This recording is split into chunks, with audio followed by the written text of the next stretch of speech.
नमस्कार मैत्रिणींनो, मी अंगणवाडी सेविका जया खाडे अंगणवाडी जिनियस या यूट्यूब चॅनलमध्ये आपले सर्व मैत्रिणींचे सहर्ष स्वागत करीत आहे। तर मैत्रिणींनो, मुख्यमंत्री माझी लाडकी बहीण योजना जे आपण या योजनेसाठी फॉर्म भरत आहोत, यामध्ये बऱ्याच अशा आपल्याकडून काही चुका होत आहेत। तर परत एकदा बघूयात या व्हिडिओमध्ये, तीच माहिती आपण इथे आज बघणार आहोत। हे बघा, सर्वप्रथम महिलेचे संपूर्ण नाव आधार कार्ड प्रमाणे। मैत्रिणींनो, सुरुवातीला माहिती वेगळी होती, कारण आपली जी आपण लग्नापूर्वीची माहिती होती ती बरीच इथे ॲड करायची होती, परंतु नवीन अपडेटनुसार यामध्ये बरेच बदल झालेले आहेत।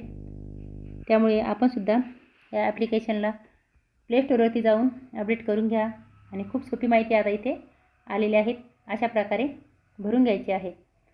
तर बघा, आधार कार्डप्रमाणे त्या महिलेचे इथे नाव टाकून घ्यायचे आहे। त्यानंतर तिच्या पतीचे किंवा वडिलाचे नाव। इथे सुद्धा बऱ्याच चुका होत आहेत। इथे पतीचे नाव, कुणी इथे वडिलाचे नाव सुद्धा टाकून देत आहे, कुणी वडिलाचे न टाकता पतीचे टाकून देत आहे। तर बघा, इथे पतीचे नाव विवाहित स्त्री असेल तर तिच्या पतीचे नाव इथे आपण टाकायचे आहे, परंतु जर 21 वर्षीय महिला अविवाहित असेल तर तिच्या वडिलाचे नाव इथे आपण टाकून घेणार आहोत। त्यानंतर बघा, महिलेचे लग्नापूर्वीचे नाव।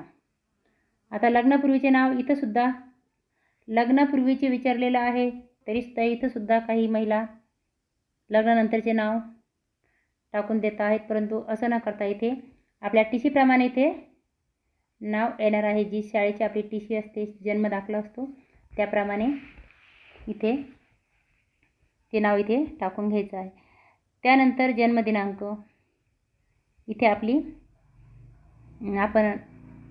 म्हणजेच आपण ज्या महिलेचा फॉर्म भरत आहोत त्या महिलेची जन्मदिनांक इथे टाकून घ्यायची आहे। यासाठी सुद्धा एक प्रश्न माझ्याकडे एक प्रश्न आला होता की जन्मदिनांक टाकत असताना टीसीनुसार वेगळी आहे आणि आधारनुसार वेगळी आहे, तर जन्मदिनांक इथे कोणती टाकायची?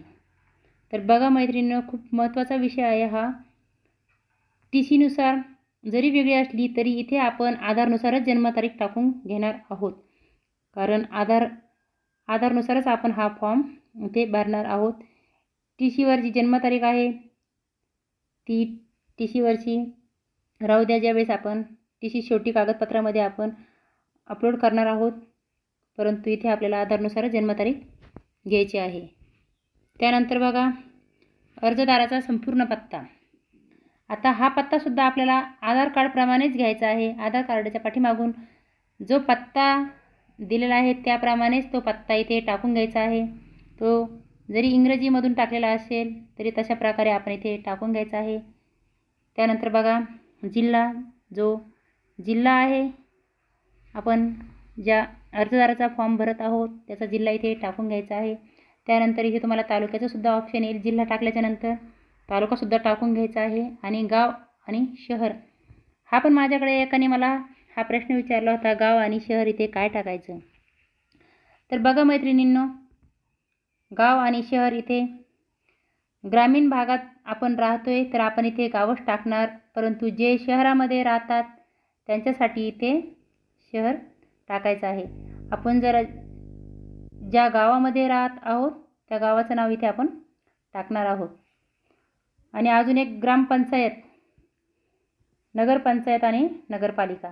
इथे सुद्धा आपण ज्या अर्जदाराचा फॉर्म भरत आहोत त्याच्या गावासाठी जी ग्रामपंचायत आहे तो प्रॉपर त्या ग्रामपंचायतच्या गावामध्ये राहत असेल तर ठीक, परंतु काही गावांना ग्रुप ग्रामपंचायत सुद्धा असते, तर जी ग्रामपंचायत आहे त्या गावाचे नाव इथे टाकून घ्यायचे आहे।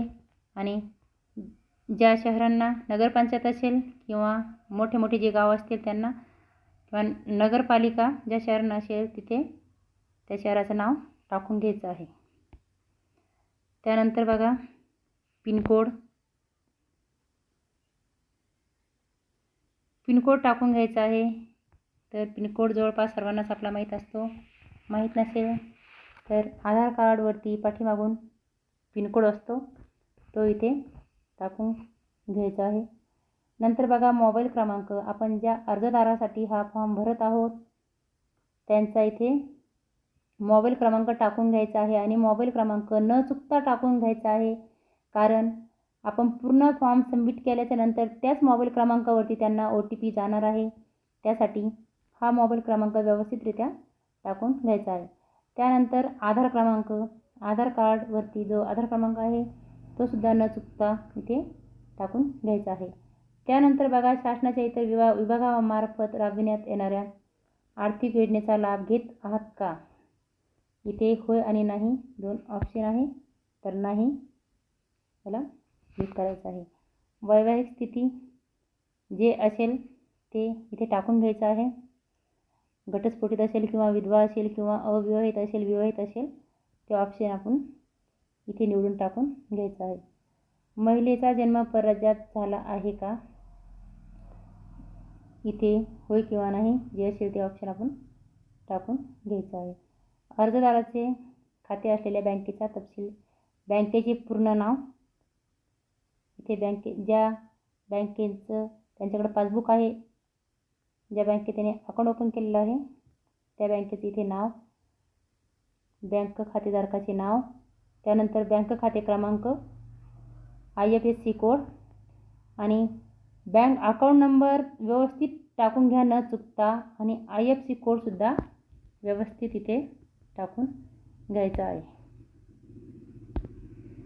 त्यानंतर बघा आपला आधार क्रमांक बँक खात्यात जोडला आहे काय, तर आपण बँकेमध्ये आधार लिंक करतो बघा, याला होय आणि नाही 2 ऑप्शन दिलेले आहेत, ते सुद्धा व्यवस्थित टाकून घ्यायचे आहे. त्यानंतर बघा इथे काही कागदपत्रे दिलेली आहेत अपलोड करण्यासाठी. तर बघा आधार कार्ड आणि सगळ्यात जास्त चुका महत्त्वाच्या आपण इथेच करत आहोत भगिनींनो. आधार कार्ड असेल, राशन कार्ड असेल किंवा पासबुक असेल, ह्या चुका सगळ्यात जास्त आपल्याकडून इथेच होतात. बघा आधार कार्ड घेताना आपण फक्त समोरूनच त्याचा फोटो घ्यायचा नाही, तर आधार कार्डचा फोटो आपल्याला दोन्ही साईडने घ्यायचा आहे. तर तुम्ही म्हणसाल दोन्ही साईडनं फोटो कसा घ्यायचा, तर मैत्रिणींनो आधार झेरॉक्स काढून बघा, त्याची एक झेरॉक्स काढायला लावा आणि एकाच साईडनं दोन्ही बाजूचा फोटो त्या झेरॉक्समध्ये आला पाहिजे आणि नंतरच मग तो इथे स्कॅन करायचा आहे, म्हणजे दोन्ही साईडचा फोटो इथे आपल्याला अपलोड होईल. त्यानंतर बघा अधिवास प्रमाणपत्र, जन्म प्रमाणपत्र आणि शाळा सोडल्याचा दाखला म्हणजेच आपली TC किंवा इथे ब्लॅक अँड व्हाईट मतदान कार्ड 15 वर्षापूर्वीचं ते मतदान कार्डसुद्धा आपण इथे टाकून घेऊ शकतो. आता ज्यांच्याकडे जन्माचं प्रमाणपत्र पण नाही, TC पण नाही, मतदान कार्ड पण नाही, तर अशांनी रहिवासी प्रमाणपत्र काढायचं आहे आणि ते रहिवासी प्रमाणपत्र इथे भरून घ्यायचं आहे. त्यानंतर बघा उत्पन्न प्रमाणपत्र आणि त्याला ऑब्लिकमध्ये पिवळे किंवा केसरी राशन कार्ड. तर ह्या राशन कार्डचे सुद्धा आपल्याला 2 फोटो घ्यायचे आहे. पण हे पण ज्याप्रमाणे मी आधार कार्ड सांगितले त्याचप्रमाणे राशनचे सुद्धा एका पानावरच दोन्ही फोटोची झेरॉक्स आली पाहिजेत आणि मगच ती आपल्या मोबाईल समोर ठेवून, म्हणजेच आपण ज्यावेळेस त्या अर्जदाराचा फॉर्म भरू त्यावेळेस ही कागदपत्रे अपलोड करताना तो दोन्ही पानाचा फोटो सोबतच येईल. त्यानंतर अर्जदाराचे हमीपत्र. बघा हमीपत्राचा फोटोसुद्धा खूप व्यवस्थितपणे आला पाहिजे. हमीपत्रामध्ये जी माहिती असेल ती व्यवस्थित भरून घ्या. त्यानंतर सही असेल, अंगठा असेल तो व्यवस्थित घेऊन आणि हमीपत्राची पूर्ण माहिती दिसली पाहिजे. अशा प्रकारे तुमच्या मोबाईलचा कॅमेरासुद्धा फ्रेश पाहिजे, खूप ती माहिती व्यवस्थित दिसली पाहिजे. किंवा ते कॅमेऱ्यातून काहीतरी दिसत नाही आणि तो फोटो घ्यायचा आणि टाकून द्यायचा, असं ह्या चुका करू नका, कारण ही माहिती हा फॉर्म रिजेक्ट होईल. हे जी कागदपत्रे आपण अपलोड करणार आहोत ती व्यवस्थितपणेच घेत चला. अर्जदाराचे हमीपत्रसुद्धा व्यवस्थित ठेवून त्याचा फोटो घेऊन मग तो अपलोड करा. त्यानंतर बँक पासबुकचा फोटोसुद्धा व्यवस्थित घेऊन तो पण अपलोड करायचा आहे. आणि झेरॉक्स असेल तर व्यवस्थितरित्या तिथे IFSC कोड किंवा बँक अकाउंट नंबर व्यवस्थितरित्या दिसत आहे का हे बघून मगच ते अपलोड करा. कारण जर ते आकडे दिसत नसेल तर ती कागदपत्रे अशी घेऊ नका, त्याचा काही फायदा होणार नाही. त्यानंतर महिलेचा जन्म परराज्यातील असल्यास पतीचे कागदपत्रे ते इथे सबमिट करायचे. आणि त्यानंतर बघा अर्जदाराचा फोटो. अर्जदार तुमच्या समोर असला तर लाईव्ह फोटो तुम्ही घेऊ शकता. एखाद्या वेळेस काही अडचण असल्यास अर्जदार नसला तुम्ही पासपोर्ट फोटोसुद्धा घेऊन तोसुद्धा इथे अपलोड करू शकता. त्यानंतर बघा ॲक्सेप्ट हमीपत्र. इथे स्वीकार आणि नकार 2 ऑप्शन येतील. याला स्वीकार करून ही माहिती सबमिट करायची आहे. हा फॉर्म इथे सबमिट होणार आहे. यानंतर बघा काही माझ्या मैत्रिणींचे प्रश्न होते. काही मैत्रिणींचं असुद्धा म्हणणं होतं की लाडकी बहीण योजना सबमिट झाल्यावर पेंडिंग दाखवतोय, म्हणजे आपण लाडकी बहीण योजनेत जो फॉर्म भरत आहोत तो सबमिट होतोय परंतु तो पेंडिंग दाखवतोय. तर सगळ्यात महत्त्वाचं याला नेटवर्क फुल पाहिजे. नेटवर्क नसेल अशा ठिकाणी आपण जाऊन बसलो तर ते पेंडिंगमध्येच पडलेलं असेल किंवा आणखी एखादं दुसरं कारणसुद्धा याला असू शकतं. त्यामुळे आपण जी माहिती भरत आहोत ती व्यवस्थित भरत आहोत का त्याला परत चेक करून घ्या. जी कागदपत्रे भरत आहोत ती व्यवस्थित भरत आहोत का. अजून एका मैत्रिणीचा प्रश्न होता की जन्मदिनांक आधारनुसारच भरायची की आपल्या ज्या शाळेच्या TC तर ती आधारनुसारच भरून घ्यायची आहे. आणि परत एका मैत्रिणीचा असा प्रश्न होता की राशनमध्ये नाव नसेल तर. बघा राशनमध्ये नाव नसेल तर त्यांनी आपल्याला 2.5 लाखापेक्षा तिथं ते उत्पन्नाचं सर्टिफिकेट सांगितलेलं आहे. 2.5 लाखापेक्षा कमी उत्पन्न आपण ते काढून घ्यायचं आहे आणि ते उत्पन्नाचं सर्टिफिकेट तिथे अपलोड करायचं आहे. अजून एका भगिनीचा मला कॉल आला होता. त्या मैत्रिणीचं माझं असं म्हणणं होतं की डॉक्युमेंट आपण सर्व अपलोड केलेले आहेत आणि अपलोड करतानाच जर ते चुकले असेल तर परत फॉर्म भरता येईल का. बघा मैत्रिणींनो, हा फॉर्म एकदाच भरता येतो. एकदा भरल्याच्या नंतर तो फॉर्म सबमिट झाल्याच्या नंतर ते एक आधार कार्ड असल्यामुळे परत भरता येत नाही. सर्वात महत्त्वाची माहिती आहे आणि सर्वात महत्त्वाचा हा प्रश्न आहे की तुम्ही कागदपत्रे भरताना व्यवस्थित अपलोड करा, न चुकता अपलोड करायचे आहे. आणि जर एकदा तुम्ही हा फॉर्म भरला तर ते आधार क्रमांक तुमचा तिथे सेव्ह झालेला असतो, तो परत तिथे घेत नाही. कारण ही चूक मी सुद्धा माझा स्वतःचा फॉर्म भरत असताना माझ्याकडून सुद्धा झाली होती ही चूक. परंतु इथे यासाठी एक महत्त्वाची माहिती तुम्हाला सांगते की नवीन व्हर्जननुसार म्हणजेच नवीन अपडेटनुसार नारी शक्ती दूत ॲप्लिकेशनमध्ये नवीन अपडेटनुसार एडिट ऑप्शन आलेलं आहे. बघा एडिट ऑप्शन खूप महत्त्वाचं आहे. आणि एडिट ऑप्शन आलेलं आहे तर तुम्हाला काही चुका ह्या फॉर्ममध्ये झालेल्या असेल सबमिट करताना तर काय करायचं आहे, परत एकदा त्या फॉर्ममध्ये तुम्हाला जायचं आहे.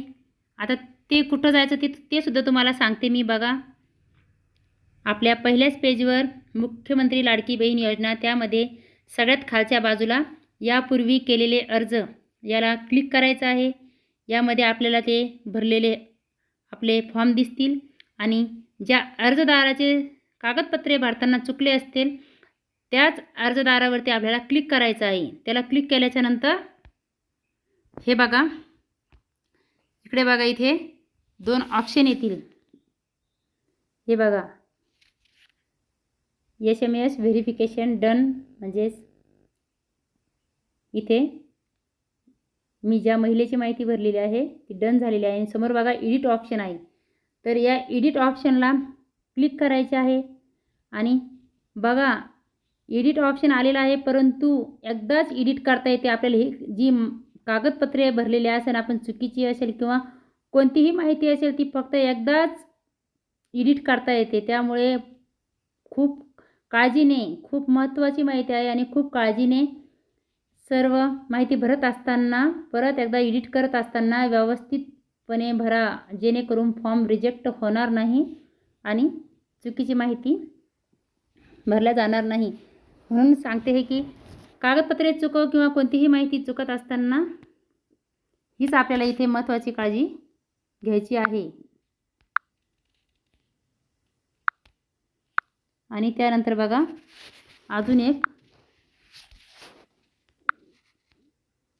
अजून एका मैत्रिणीचा परत एक प्रश्न होता की फॉर्म यशस्वीरित्या पूर्ण झाला हे कसे समजावे. तर बघा, हा फॉर्म आपण सबमिट करतो आणि सबमिट केल्याच्या नंतर बघा त्या अर्जदाराला एक 4 अंकी OTP जातो. तर OTP त्यांच्या मोबाईलवरती OTP जातो आणि आपण त्यांच्याकडून तो OTP घेऊन OTP व्हेरीफाय करतो आणि त्यावेळेस तो OTP आपण त्यांच्याकडून भरला आणि व्हेरीफाय झाला म्हणजे समजायचं की आपला फॉर्म पूर्णपणे सबमिट झाला. जर तुम्ही OTPच टाकला नाही, तो फॉर्म तसाच पेंडिंगमध्ये पडून राहिला, तर तो तुमचा फॉर्म यशस्वीरित्या पूर्ण झाला असे समजू नका. कारण जोपर्यंत आपण घेऊन OTP भरत नाही तोपर्यंत आपला फॉर्म हा पूर्ण होत नाही. OTP घेतला आणि भरला मग तरच आपला फॉर्म पूर्ण होईल असं समजून घ्यायचं आहे. तर बघा मैत्रिणींनो, आपलेसुद्धा असेच काही प्रश्न असू शकतात, तर नक्कीच कळवा आणि व्हिडिओला लाईक करा. व्हिडिओ आवडला असेल तर आपल्या प्रतिक्रिया कमेंटद्वारे नक्कीच कळवा. तोपर्यंत धन्यवाद मैत्रिणींनो.